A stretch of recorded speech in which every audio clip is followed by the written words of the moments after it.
پیغمبر دنبال از او گفت ما چی میگیم؟ پشتی بچه خود نمیریم، اینجا می دندان خواهی میکنیم که بیایا که تو چیرش میکنیم یا نمیکنیم. برادر طفل است، بچه است، نمیفهمه ایگه پاره زودی که ده دیگه جای مصروف میشه. او در این زمان خود که برای اختیار از خودت نیست که بم پرانده شه یا اختطاف کرده شه کسی، تو باید زود دنبالش بگردی. افراد خود زیر چی بکو؟ تفقد بکو، اولگیری بکو. استاد از شاگردای خود، امام از مقتدیای خود تفقد بکنه. بالکل دیگر از مقتدی اینی قدر لبایش کشال است از امام خود. چرا؟ مریض شده، عملیات شده، این خبر نداره، پیشش نرفته. چیگه؟ امونجا در شفاخانه قسم خورده که دیگه خود ملایی از پیشم بکنی. نه، تفقد بکو. تفقد که دیگه پا واضح میشه. یک نکته ایست، هر کس پدر تفقد بکنه، اولگیری بکنه. در این نقطه ما بسیار ضعیف هستیم. دوم، غایبانه محکمه را دایر نکنه. آدم نامدگی تو اینجا وقت فیصله کردی، بان بیایا معلومات حاصل کو، گناه از کیسته. حتی در مجلس قضا از یک نفر که گپ بیان کرد دستی فیصله نکو، بان که منتظر شو که دیگه نفرم بیا مدعا علیهم بیا و هم گپ بزنه، حقیقت امر دکی میرسه. ما دیگه محکمه چیسته؟ غایبانه، کلش محکمه غایبانه است. ولا شارینو و بیا پیدا شده و بیا ترجمه میکنه. اونجا چی میگه؟ غمیشه نکو، چاره کاریش میکنم. خیرت است. آمیر یوزر میشناسم، آمیر یوزر وقت زنگ میزنه بدون از اینکه تحقیق کنه بیایا. یعنی محاکمه چیسته؟ غایبانه و صحرایی است. الله رحم بکنه. سوم نکته در این داستان برای ما است، به هر کس فرصت بده که دفاع از خود بکنه. بالکل موقع بده. وقتی که تو سرش انتقاد داری، موقع برش بده که لا اقل از همون کار و کردار خود دفاع بکنه. در فلیدین در مسجد شده ما موقع نمیدیم که بچگک دان خود ترک کنه. همین قدر بگویه که در حدیث پیغمبر ثابت است. چپ. قرآن به این خاطر آمده که ما را درس بدنی، طرز زندگی را برای ما درس بده. موقع نمیده برات که حتی یک دلیل ارائه بکنی. لیکن اینجا سلیمان علیه السلام وارد شخص به هدهد موقع میده، آزادانه. دیگه نکته که در داستان برای ما واضح است، جریمه برابر جرم باشه. هر قدر که جرم است همون قدر جریمه. تو نه که جرم خیلی کوچک، جریمه اون قدر بزرگ است که او را دیگه وادار به چی میسازه؟ به جنایت میسازه. دیگه نکته در داستان برای ما و شما است، کدام است؟ هر کس باید تسلیم دلیل شود. که دلیل کسی گفت آلی دیگه سرپیچی نکو که نه نمیپذیرم. دلیل است برادر. دلیل تنها برای تو نیست، دلیل برای کلگیست، باید بپذیری. در موقع بیان محاکمه باید آزادی بالکل حکم فرما باشه. آلی بزوری چوب، آدمی که در عمر بیچارگک یک روزم طالب نشناخته، لیکن وقتی که در 6 درک میگه 5 درک میگه که برد چه بیچاره رو وادار به چی میسازه؟ که میگه بله کردیم میگه. باز بعد از او جناب قاضی و سارنوال صاحب سرش 15 سال 16 سال قیدام میکشه. بعد از او باز در روز قیامت الله از پیشتان سوال میکنه. این همینطور نمیمانه. یادتان باشه کسی که عقیده به کتاب الله داره باید این نکته را بپذیره. دیگه نکته برای ما میده، در علم و معلومات خود مغرور نباشی که من این عالم هستم. نشوده میتونه یک فرد خیلی پایین رتبه است تو معلومات کافی در یک مورد داشته باشه که تو نداشته باشی. و در اون مورد معلومات داره. هر کس در فن خود خیلی معلومات داره، تو نداری در اون مورد. دیگه نکته برای ما است، تمام احتیاجات یک انسان خیلی زیاد است. از همون خاطر به هر کس ضرورت پیدا میشه. چون نظام انسان نظام اجتماعی است، به فلسکار ضرورت داری، به نجار ضرورت داری. اگر کسی حکومت از یک جماعت جور میکنه، جمعیت العلماء نمیتون حکومت پیش ببری. حکومتی طالبا نمیتون حکومت پیش ببری، تنها طالب حکومت پیش ببره. تو در تمام توده های مردم باید مفکوری تا جور بسازی. دکتری به فکر تو باشه سلفی، انجینری سلفی، بگوی تکنیکاری سلفی، دریوری سلفی، فلسکاری سلفی، نجاری، او وقت تو کامیاب میشی. آلی یک لاسپیکرت خراب شده، کسی را پیدا کو که او سلفی باشه که بیا نه پیسه هم از پیشت نگیره، هنوز برای تو میگه که الله تو را اجر بده که مرا سعیم ده کار ساخت. نفری دیگر که می لاسپیکرم خراب شده، خو شما وابیا شما وابیا میره لین دیگه شم میکنه.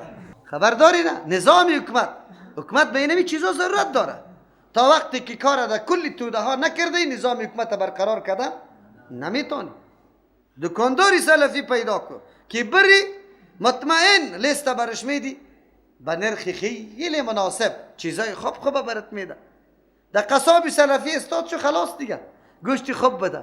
خو لیکن من قصابای سلفی را تباه کردم. مرا در قصابای سلفی رفتم، گوشتی که من می آوردم گوشتی که عبیدالله می آورد زمین آسمان فرق بود. من بنام سلفی می آوردم. قصابا خفه نشه خو که من چه قصابا کلش هم اینطور است. مردم زیاد شکایت از قصابا داره. خو لیکن قصاب ما علامت نمیکنیم که کلگی خوب بده، خیر خرابه بکی بده. نه هر چیز متناسبش. خوی تو رام نکنم که قصاب چی میشناس؟ چی رو میشناسه؟ آشنا را میشناسه. دیگه در این داستان برای ما واضح شد که رهبری حکومت مناسب مردم می باشه. چی رقم؟ رقم که مردم از پاچام امو نظم و نظام در پیش میگیره. چرا؟ به خاطری که پاچایش در لرزه نشوه، متزلزل نشوه. از امو خاطر دنبالی رای مردم است. اگر مردم خواهان بی حیایی است، یم قطش بی حیا میشه. یکی بس اوقادی طور است که مردم در دین کیست؟ پاچا که کدام رویه را خوش داره، همو چیز رونق میده، مردم هم به مو دین است. پاچا بانکای سودی را اجازه داده، مردم هم کلی کارش سودی شده. پاچا بگوی عیاشی را رواج داده، مردم هم کلش عیاش میشه. اگر پاچا اول پابندی نماد، در کجا ضرورت به مسجد است؟ حالا اختصاص بده هزینه را عالی وزیرا را مقرر میکنه که گنبدا را جور کرده رئیس، خانقاه را جور کرده رئیس. بازور اعلانا میده که قدر افتخار کرده. افتخار اینطوری پاچایی. الله یسجد لله الذی هدهد ببینه عالی ببینه که قرآن چی بیان میکنه. پرنده ضعیف هدهدم از توحید و یکتا پرستی الله متعال آگاهی داره. اولین اعتراض انتقادش بالای پاچایی چی سبع که زن پاچایی میکنه، انتقادش بالای از این است که زن سرش پاچایی میکنه و مناسب نیست. اگرچه یک نوع اشاره کرد چرا که پاچایی با زن مناسب نیست. در پاچایی طور کارایی میشه که مناسبت با وجود فیزیکی زن نداره. یکی از جمله امور چیست؟ فلان پاچا آمده قطعش چی داره؟ ملاقات داره. در کدام جای؟ در اتاق خصوصی. قطعش ملاقات داره. شریعت اسلام میگه شریعت چی میگه؟ یک زن قطعا خلوت قطعی مرد بیگانه کردن نمیتونه. سومش چیست؟ از این خاطر باز خصوصا کسی که شراب خورده باشه، نه کسی که حیثیت تو را هیچ در نظر نمیگیره، رفته میمان در انگلستان، پاچا انگلستان تو را میمانه، عزت تو را نگاه میکنه. پاچا رهبری جهاد میکنه، در مبارزه میبره، در سر لشکر. از او خاطر نمیتونه زن در اجتماع باید بیاد. لیکن کدام گپی که بسیار مورد انتقاد در پیش هدهد است او عقیده است. میگه الله یسجد لله الذی، چرا سجده برای یک الله نمیکنه؟ الذی او ذاتی که یخرج الخبء فی السماوات، که میکشه چیزی پوشیده را که در آسمان است، والارض در زمین است، و یعلم ما تخفون و ما تعلنون، میدان هر چیزی را که شما پنهان میکنی یا آشکارا میکنی. او الله را چرا پرستش نمیکنه؟ هدهد خو آب در زیر زمین معلوم میکنه. از او خاطر میگه او ذاتی که معلوم میکنه آن چیزی که پوشیده در آسمان ها و چیز زمین است. الله که علم به او آبی که تو علم نداری، او را چرا پرستش نمیکنه؟ هدهد این قدر میفهمه که لایق سجده الله است، دیگه کس. لیکن ملاها و مفتیای ما آلی با پیر خود سجده میکنه و او امام چیسته؟ 5 وقت ماست، امام جمعه ماست. حالی شما اندازه کنه که مردم در چقدر تاریکی زندگی کرده، چقدر از دین آگاهی نداره. او خود مفتی میگیره، خود عالم هم میگیره. اینی قدر چیست؟ 12 متر پاچ سفید بسته کرده لیکن میره سجده به کی میکنه؟ به جناب پیری خود. سجده را به جناب پیری خود میکنه. هدهد میدانه که لایق سجده غیر از الله دیگه کس نیست. الله لا اله، الله ذاتی است که نیست لایق پرستش و بندگی الله بغیر از او. چرا؟ رب العرش، به خاطر که مالک متصرف عرش است. اتر عرش العظیم، ایک بزرگ است. کرسی در مقابل عرش به اندازه یک حلقه انگشتری که در بیابان باشه. آسمان ها، 7 آسمان و زمین در برابر کرسی مانند یک حلقه انگشتری که در کجا باشه؟ اینا لی عرش اندازه کنه که چقدر عظیم است. چرا اون ذات پرستش نمیکنه؟ مالک متصرف عرش الله است، پس حق عبادت هم از الله است. از آیات ها معلوم میشه که کسی که توحید الله را نمیداند از هدهد قدم ضعیف است. یکی او کسی که نعوذ بالله شرک میکنه مورد انتقاد هدهد هم است. هدهد هم سر شایدی میده که مشرک است. تو چطور بردش مشرک گفته نمیتانی؟ یک عالم این سخن چطور بگوید؟ این تکذیب قرآن است، خبر داری؟ و ما یؤمن اکثرهم الا و هم مشرکون. ایمان نمیاره به الله متعال مگر اکثریتشون چی هستن؟ شرک به امرای الله میکنه. قرآن میگه که اکثریت مشرک است در حالی که دعوی ایمان نداره. اما این مولوی میخیزه میگه در افغانستان شرک وجود نداره و مشرک وجود نداره. ببینید تا این اندازه را عالم ما در دستاربندی گپا میزنه، از دیگه چی گیله شد؟ اما ما خو کلی عمر دی گپا تیر کده. الله رحم بکنه. قال سننظر اصدقتم كنت من الكاذبین. سلیمان علیه السلام میگیم اما دیستی به گپای تو باور نمیکنیم، گپا را تحقیق میکنیم، بررسی میکنیم، یعنی ما تحقیق به عمل میاریم. سننظر صدقت، باز میبینیم که تو راست گفته ام کنت من الکاذبین، یا تو از جمله دروغگوی هستی. در اینجا اشاره به ایسته که قرآن کریم ما را درس میده که بله در مسائلی که خیلی مهم و با ارزش است تحقیق به کار است و ضرورت است که افراد عادی را هم انسان در کار پرت از وام کار بگیره. مسئله مهم در اینجا مسئله توحید الله و یک تاپرستی الله بود.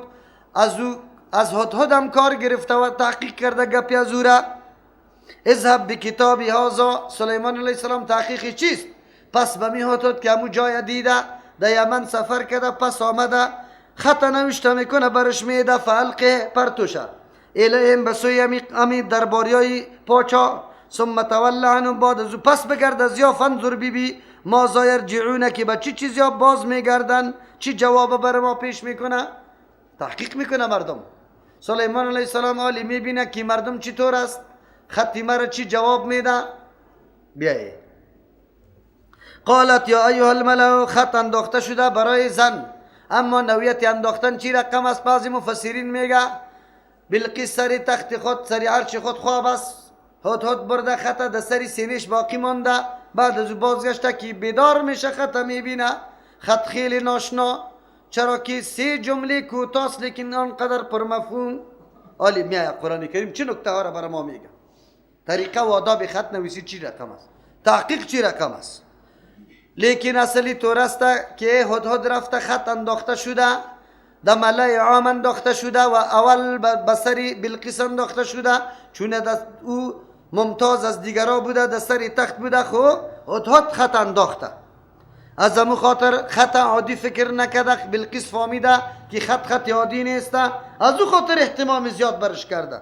قالت یا ایها الملأ، گفت ای سردارا و درباریا، انی القی الی، یقینا بر من داخته شده کتاب کریم، نوشته که خیلی گرامی و معزز است. چرا معزز و گرامی است؟ یا آغازش به نام الله متعال شده، 2 صفت رحمانیت و رحیمیت الله درش ذکر شده، از خاطر معزز و گرامی است. یا است که محتوا و مضمونش خیلی پر عمیق است، پر مفهوم است. یا است که انتهایش توسط مهر و امضا شده که نمایندگی خطی درست میکنه. هر 3 نکته را خطش بگیریم. خط به خاطر معزز است که جملات کوتاه لیکن مفهومی خیلی چیست رسا. چرا؟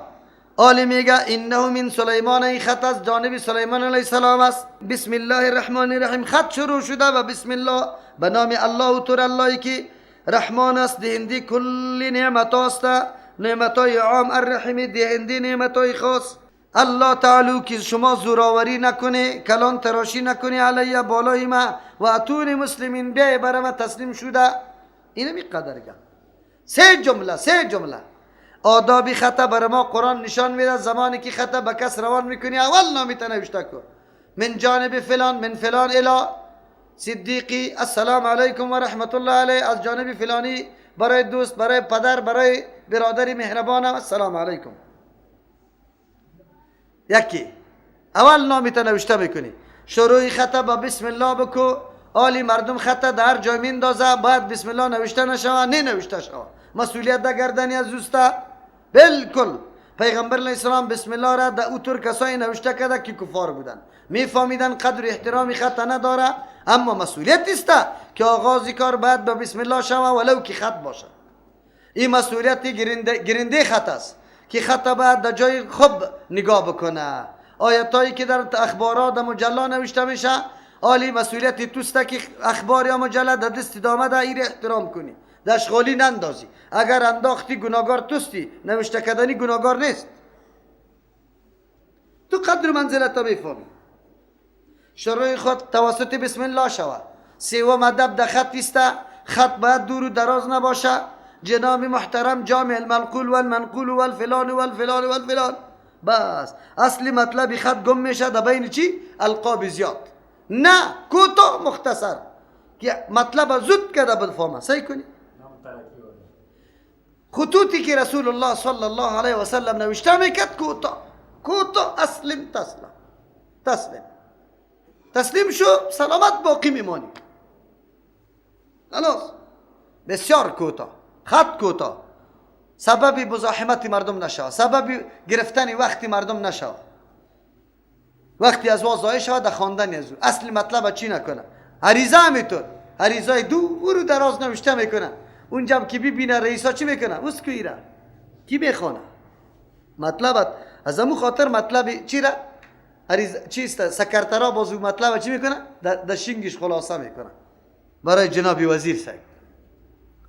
خطا باید کوتاه باشه، مطلب ارائه بکنه، خیر و خلاص. آداب خط است. خب ملکه سبا چقدر هوشیار است.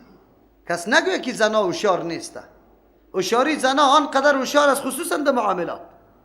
اما این هوشیاری جزئی است، به طور کلی نمی باشه کلی زنا هوشیار می باشه. در مردا میطور مردا پیدا میشه که از او که در بیعقل دیگه نیست. در زنا میطور زنا پیدا میشه که از او که در بیعقل دیگه نیست.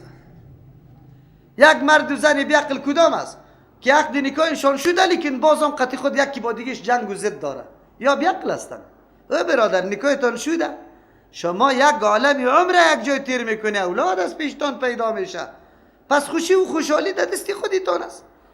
یکی به دیگه جان قربان گفته السلام علیکم بگوی، زندگی خوب بابا خوشی را تیر بکنه. او دو اخ او دو او سری از او انتقاد، او سری از او انتقاد، او دو تن نمیده، او دو تن نمیده. یار دو چی است؟ بیعقل هستن. نظم زندگی خود خراب کرده. این زن است. واقعا این زن است. چی رقم زن است؟ مشورت طلب میکنه، پاچاست. هر کسی که یک کار یک موضوع مهم می باشه مشورت طلب شود. خب مشورت چی رقم است؟ مشورت لازمی است که گرفتی بعد مشوره از وار لازم بپذیری؟ نه، در اسلام طور نیست. و شاورهم فی الامر فاذا عزمت فتوکل علی الله. مشوره بگی از کلی صحابه کرام، از او کسایی که حاضر هستند. خب بعد از او تصمیم خود میگیری. فاذا عزمت، وقتی تصمیم گرفتی که اینی کار شوه ولو که خلاف مشوره از وا باشه، تو بی مصلحته که مصلحت در کدام طرف است. مشوره ضروری نیست که سر تو قبولش واجب باشه، لیکن باز اعتماد سری کی بکو؟ الله متعال. این زن مشوره درباره خدا قبول میکنه؟ نمیکنه. مشوره درباره به خطا است. پاچایی را مردم در خون میکشانه، از دو خاطر مشوره از وار قبول نمیکنه. خب لیکن لشکرش یا امی درباریش تابعدار است. قالت یا ایها الملأ، ای درباریا، ای خیتکتا غتاید که برش میگیم. اینی القی الی کتاب کریم، یقینا بر من داخته شده نوشته خیلی معزز و محترم است. اشاره کرد دی فامیده زن در کده که خط اصل است، اصالت داره، خطی عادی نیست که یک کسی همونطور آورده باشه. این خط بسیار موضوع مهمه در پیش خود داره. باید قطعی درباریان مشوره شوه، تصمیم خیلی سنجیده گرفته شوه. زن هوشیار بود، بسیار هوشیار بود، مشوره را طلب کرد و بعد از او خط مطلبش کلش بیان کرد که از فلانی به این نام اینی مطلب آورده. قالت یا ایها الملأ، گفت ای درباریا، افتونی فی امری. تفسیرها نوشته میکنه که 313 نفر بود امی پارلمانی ازی. افتونی مشوره بده مرا فی امری دی کارم. ما کنت قاطعتا امرا، من نیستم فیصله کننده، یعنی فیصله قطعی را نمیکنم از یک کار حتی تشهدون، تا که شما حاضر شوی رای بده. چرا سبا روز خوب و بد میشه مرا ملامت میکنی؟ بان که دی جنایتم شما شریک باشه. کرزی صاحبه و آزمی هوشیاری کار گرفته بود. البته کدام روزی ترجمه چی را ملکه سبا را شنیده بوده. آفرینش، آفرینش، آفرینش. گپ خیلی نیست که کسی برد دبان بگوید که همیشه در افغانستان باقی بمانی. امضایش هم میکنم. کرزی هوشیار بود، گفت نه، یک بلک به غیرتای دیگر هم جمع کنم. باز بعد از اون ابا ورزید که خودش امضا نکرد، وگرنه میگه دیگه امضا کنم، من امضا میکنم. حالی که پشتی پرده چی رازها پنهان است، در ظاهر اون چی کرد؟ بگوی شهامت به خود کمایی کرد که من ای پیمان یار شناختم، یاد تعهد خود استاد نیست، من میشناسم. کاش که از اول هم یار معرفی میکردی به این مردم. تا حالی این مردم چاپلوسی از یار کرده، هیچ پرسان نکو که مردم یک دم در کم میبرامد در هر جا یار چی قطی بوشکه و بم و هر چیز یار میپران. حالی مردم تو بیدار میکنی. مردم از وقت بیدار میکردی که مردم میفهمید. خب قالوا نحن اولو قوت، مردم ها چیست؟ مردم ها همیشه بلیگوی از، خصوصا که دلار هم در جیب انداخته شده باشه. جناب صاحب که چیزی میگی فیصل است. وای طور مردم بود؟ نه، وام چاپلوس بودن. یک بعضی مفسرین میگه خیلی چاپلوس بودن. بجای از اینکه از نظر استقلالی خود کار بگیره، فقط خوش کردن کی را خوش داشت؟ بگه پاچا را. چی میگفتن؟ قالوا نحن اولو قوت، ما صاحب قوت، و اولو باس شدید، صاحب جنگ شدید هستیم. در اول نکته اشاره به کمیت خود میکنه که پاچا صاحب تعداد ما خیلی زیاد، لشکری خیلی زیاد هستیم. در دومش اولی باس شدید، صاحب قوت جنگی، کیفیت ما هم خوب است. اینطور مردم ها یادی نیستیم، تمرین جنگ کردیم. خو لیکن والامر الیک، اختیار در دست توسته. فانظری ماذا تأمرین، بی چه چیز بر ما فرمان میدی؟ ما حاضر باش هستیم. مفسرین دو نظر داره. یک تعداد میگه یا فقط چاپلوسا بودن، از فکر و استقلال چی نظر و فکر استقلالی خودکار نگرفتن، فقط برای خوش کردن چی ملکه چاپلوسی کردن، گفتن که ما تابع امر صاحب، تابع امر، فقط منتظر فرمان شما، منتظر فرمان شما. از او خاطر میگه که بدبختا چاپلوسا بودن. دوم جماعت از مفسرین میگن نه، این مردم ها چاپلوس نبودن، بلکه کمال اطاعت و فرمان برداری خود از ضمیر خود اعلان کردن. از یک طرف خبر دادن که پاچا اگر اراده جنگ داری دیگه بالکل مجهز هستیم، هم از نگاه کیفیت تمرین شده فوج، هم کثرت ما، تعداد ما پوره، هم آماده، و هم اتو نیستیم که سرکشی کنیم که بگویم که ما جنگ نمیتانیم، فقط فرمان. دیگه دلیل بالای کمالی درباریاشته، کمال که درباریا مردمای خوب بودن. قالت ان الملوک اذا دخلوا، مشوره از وقت به جنگ بود، به جنگ بود. لیکن ملکه بسیار زنی هوشیار است، فهمیده است. میگه ای بدبختا مرا در جنگ دعوت میده. اگر سلیمان علیه السلام پاچای قوی باشه میآید، در صورتی که ما سرکشی اعلان جنگ بکنیم، زمانی که یک کسی دیگه در جنگ در منطقه داخل میشه و دیگه پروای تو را نداره، نه پروای خان، نه غریب، نه چی، زن، نه طفل، از این چیزی تا نداره، میزن هر چیز تباه و برباد میکنه. جنگ و ایرانیسته، اینطوری جنگا خوب نیست. به خاطری که یک دفعه ای رسایی کنی که این خط چی رقم خط است، کلمات چی رقم کلمات است. از همون خاطر برای تحقیق ما هم تحقیق ضروری. سلیمان علیه السلام هم تحقیق کرده بود و ملکه هم تحقیق میکنه. چه رقم تحقیق میکنه؟ ملکه میفهمه که کسی قدرت طلب است، پشت زر و چیز زیور میگرده، هدیه را که برش روان کنی دیگه بسیار خوش میشه. اگر پیغمبر باشه، برنامه بخش عدالت داشته باشه، این گپکای ما، این چیسته هدیه های ما پیش از او هیچ قدر و قیمت نداره، به هیچ وجه خوش نمیشه تا وقتی که عدالت قائم نکنه. در اون وقت ما توانی مقابله از او را ندارم. چرا؟ در مقابل پیغمبر ما استادگی کردن نمیتونیم. چقدر زیرک زن است.